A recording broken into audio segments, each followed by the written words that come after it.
conoce a alguien que vive de forma ilegal en Estados Unidos, pronto lo volverá a ver, porque volverá a casa. Me llamo Kristi Noem, soy la secretaria de Seguridad Nacional de Estados Unidos.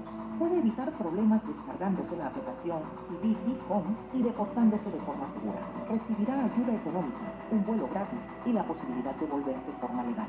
Si no lo hace, lo encontraremos, multaremos y echaremos a la fuerza. Bajo el fuerte liderazgo del presidente Trump, nuestras leyes se cumplen y nuestra frontera es segura.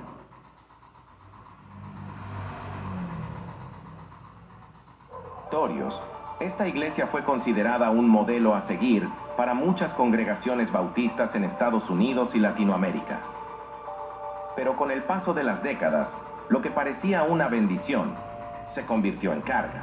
Lo que parecía una victoria del reino terminó siendo una ruina. Antes de sumergirnos en esta historia, te invito a que te suscribas a este canal.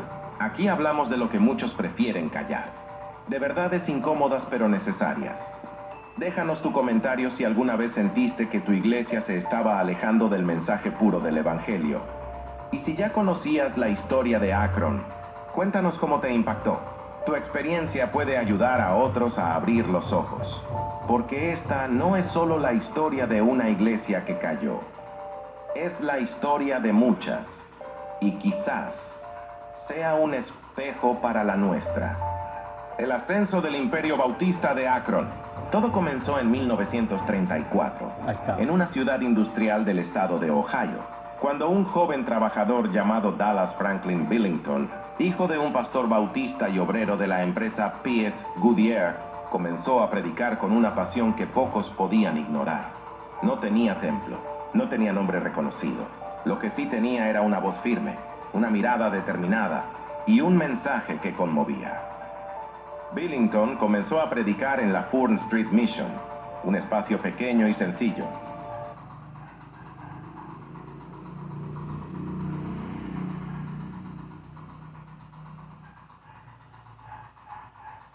Pero que rápidamente se llenó. No pasó mucho tiempo, hasta que el eco de sus sermones lo llevó a organizar el primer culto oficial en la escuela primaria Rimer. Fue ahí, entre pupitres escolares, donde nació una comunidad que pronto se convertiría en un fenómeno nacional. En 1935, la Iglesia Bautista de Akron fue oficialmente fundada con apenas 80 miembros. Pero el crecimiento fue tan rápido que, en solo 2 años, ya estaban construyendo su primer edificio propio, valorado en más de $6,000 de la época. Una cifra significativa para un ministerio recién nacido. Pero eso era solo el comienzo.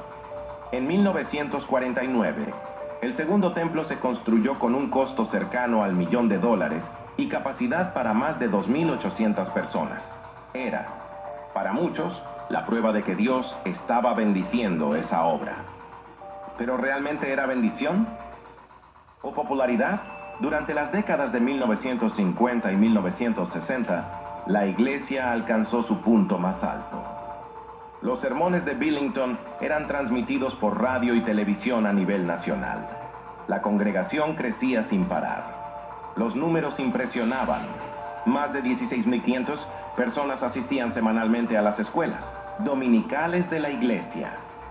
Akron se convirtió en un punto de referencia para el movimiento bautista en todo Estados Unidos, pero con el auge vino la estructura, y con la estructura vino la institucionalización.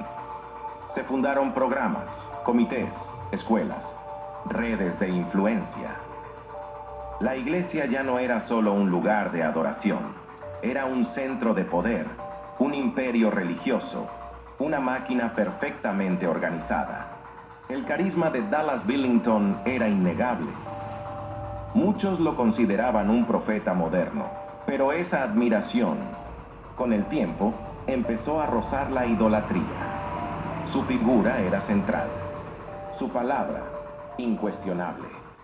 Y aunque predicaba sobre Cristo, muchos empezaban a seguir más al hombre que al maestro. Aquí vale la pena hacer una pausa. La Biblia dice en Jeremías 17:5, maldito el hombre que confía en el hombre, que se apoya en su fuerza humana. y aparta su corazón del Señor. Y si eso ya estaba ocurriendo en Akron sin que nadie lo notara.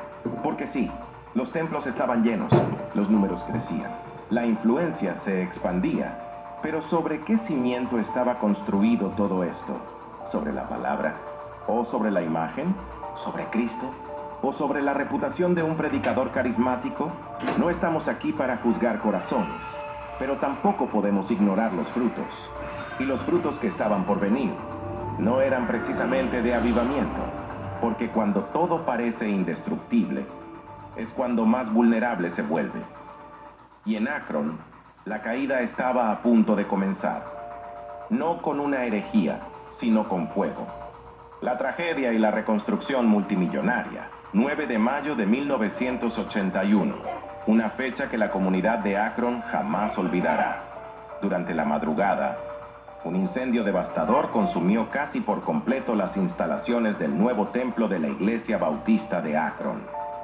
Un edificio imponente, inaugurado apenas 2 años antes, con capacidad para casi 6,000 personas, y construido con un costo de cerca de $4 millones. Las llamas se propagaron con velocidad incontrolable.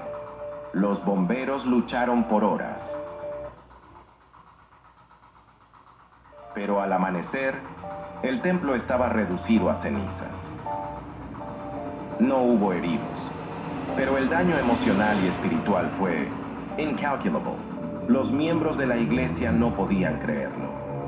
Ese templo representaba años de esfuerzo, sacrificios, contribuciones y sobre todo el legado de una generación.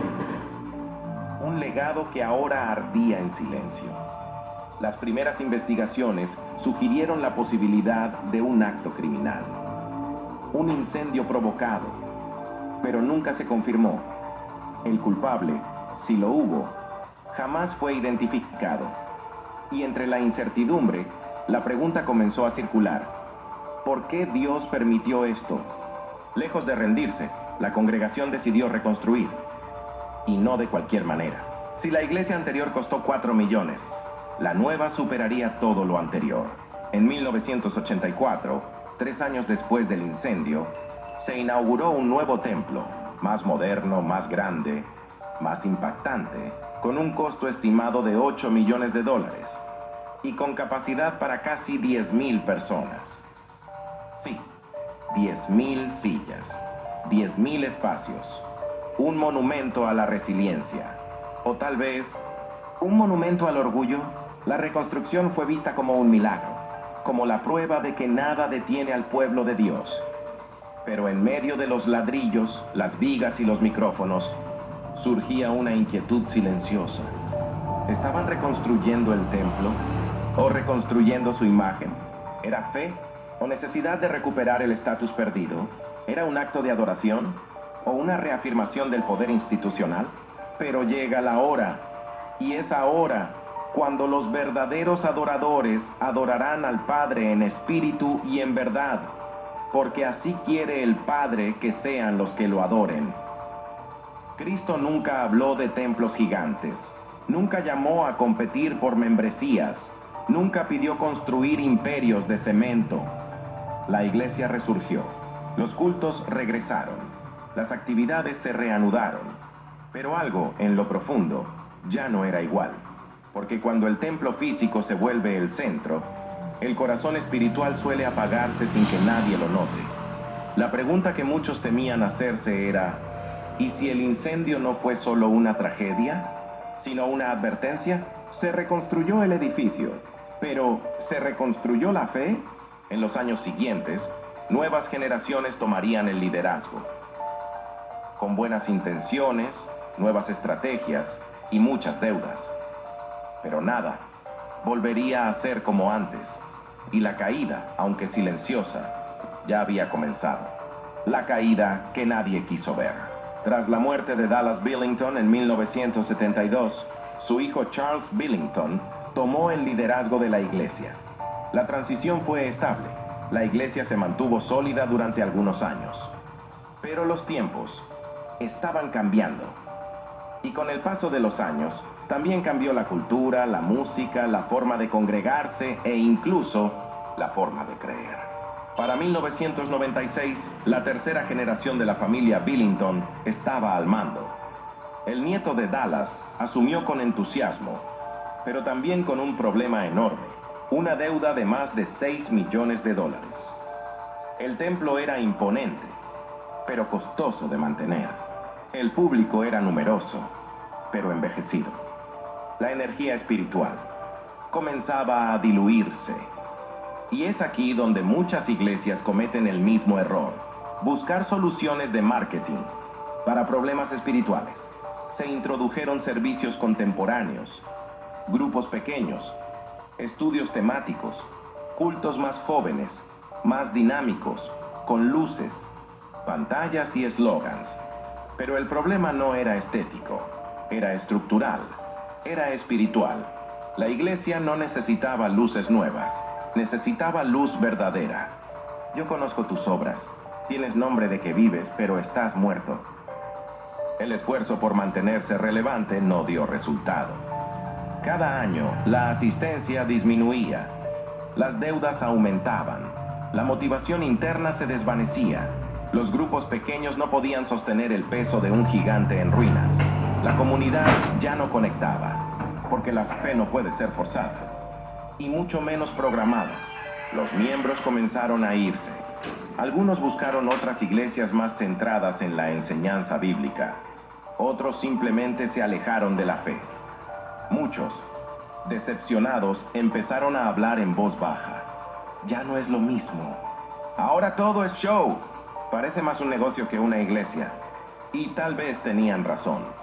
Porque el alma de la iglesia, lo que la hizo vibrar en sus primeros años, la pasión por Cristo, la humildad, la centralidad de la palabra, se había perdido en algún punto del camino. En 2018, la situación se volvió insostenible. Con el templo vacío y las cuentas sin pagar, la Iglesia Bautista de Akron tomó una decisión impensable: vender el edificio. La compradora fue una congregación afroamericana llamada World Church, que prometía revitalizar el espacio. Hubo esperanza. Por un momento, se creyó que la vida volvería al lugar. Pero esa nueva comunidad también fracasó en sostener el peso de una estructura pensada para miles, cuando ya no quedaban multitudes. Poco a poco el lugar fue abandonado, vandalizado, ocupado por roedores y saqueadores. El eco de los coros fue reemplazado por el sonido del viento entrando por ventanas rotas. Y lo más doloroso es que nadie habló del tema. No hubo comunicado oficial. No hubo último culto. Solo silencio. Así es como caen muchas iglesias hoy. No con escándalos, no con herejías, sino con decisiones pequeñas, constantes, donde la estructura reemplaza al espíritu, donde el nombre reemplaza al evangelio. Y lo peor de todo es que muchos